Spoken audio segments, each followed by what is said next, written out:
है आपके अपने YouTube channel board exam study पर। ठीक है, तो जैसे कि हमारी सीरीज चल रही थी बल के बारे में हम पढ़ रहे थे, तो आज जो हम टॉपिक पढ़ेंगे हमारा तीसरा और चौथा बल पढ़ने वाले हैं, क्योंकि पिछली वीडियो में हमने 2 बल कंप्लीट कर लिए थे। ठीक, कौन कौन से? गुरुत्वाकर्षण बल और विद्युत चुंबकीय बल। सही है, तो आज हम बात करेंगे किसकी? प्रबल नाभिकीय बल, और एक करेंगे दुर्बल नाभिकीय बल, यानी कि स्ट्रॉन्ग न्यूक्लियर फोर्स, है ना। स्ट्रॉन्ग का मतलब मजबूत की बात कर रहे हैं। ठीक, देखो नाभिकीय बल पढ़ने से पहले हमें सबसे पहले क्या पढ़ना पड़ेगा? परमाणु को पढ़ना पड़ेगा। ठीक, और परमाणु को पढ़ने से पहले उसके अंदर जो नाभिक होगा उसको जानना होगा। ठीक, तो मैंने यहाँ छोटा सा स्ट्रक्चर बनाया है, समझेंगे इसको।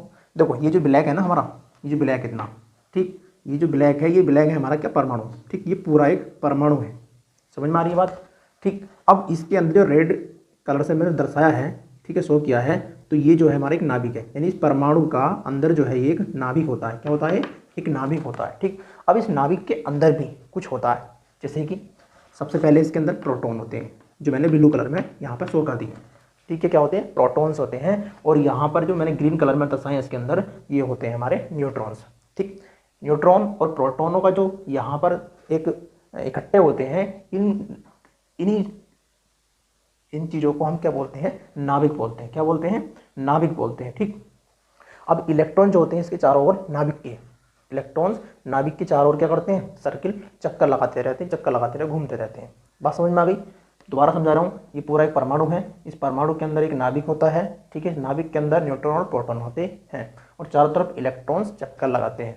अब आती है इंपॉर्टेंट बात ये कि इसकी जो लंबाई चौड़ाई होती है वो कितनी होती है। तो इसका जो व्यास होता है, यानी कि परास होता है, जो एरिया होता है, रेंज होती है, तो वो यहाँ से अगर हम बात करते हैं परमाणु की, ठीक है, तो परमाणु की यहाँ से लेकर यहाँ तक की जो परास होती है वो कितनी होती है? 10 की पावर माइनस का 10 होती है। यानी 10 की पावर माइनस का 10 का मतलब क्या होता है? 0.00000 कितनी बार? 10 बार लिखेंगे, और पीछे क्या लगा देंगे हम?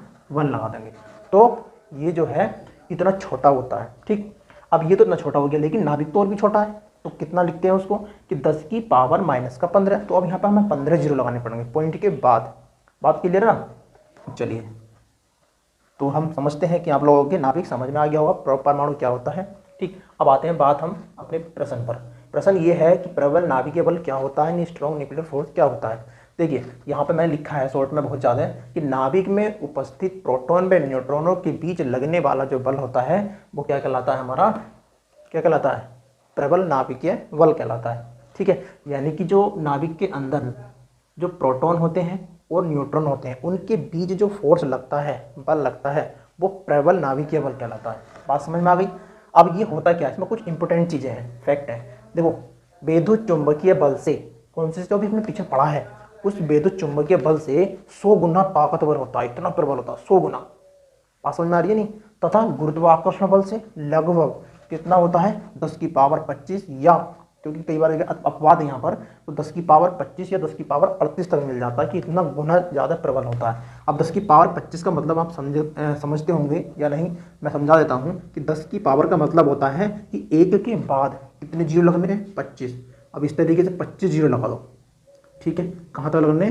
25 जीरो लगाने हमें। अब उनको हम क्या करेंगे? काउंट करेंगे, इकाई, दहाई, सैकड़ा, हजार, 10,000, लाख, 10 लाख, करोड़, 10 करोड़। तो इतना ज़्यादा मजबूत होता है हमारा कौन सा? नाभिकीय बल। इसीलिए इसको क्या बोलते हैं हम?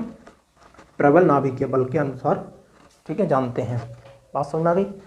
चलिए, तो ये बात समझ में आ गई होगी कि प्रोटॉन और न्यूट्रॉनों के बीच जो लगने वाला बल होता है वो क्या कहलाता है? हमारा नाभिकीय बल कहलाता है। ठीक, उसके बाद आते हैं दुर्बल नाभिकीय बल की बात करते हैं। ठीक है, तो इसमें क्या होता है कि किसी रेडियो एक्टिव नाभिक के, ठीक है, बीटा क्षयशील तथा मूल कणों के बीच कार्यरत जो बल होता है वो क्या होता है? हमारा क्या होता है? दुर्बल नाभिकीय बल होता है।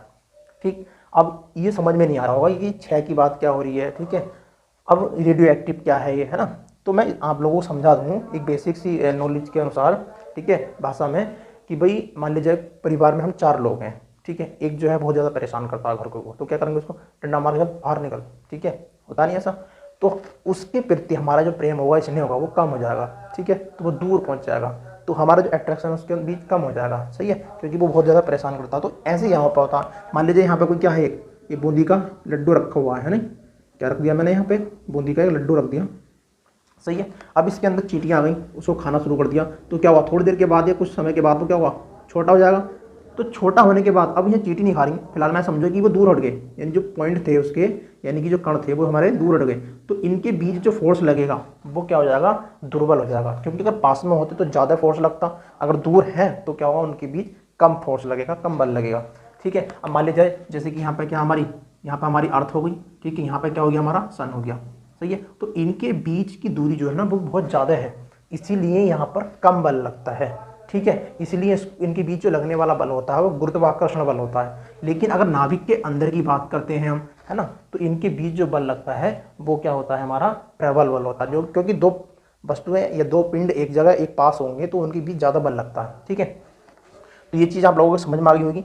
तो यहाँ पे एक चीज़ और मैं बता दूँ कि बीटा 6 रेडियो एक्टिव नाभिक एक प्रोटॉन, क्या, एक प्रोटॉन, एक इलेक्ट्रॉन तथा एक अनावेशिक, यानी इसके ऊपर आवेश नहीं होता, एक ऐसा कण होता है जिसको बोलते हैं एंटी न्यूट्रॉन, यानी कि इसको हम इससे वी बी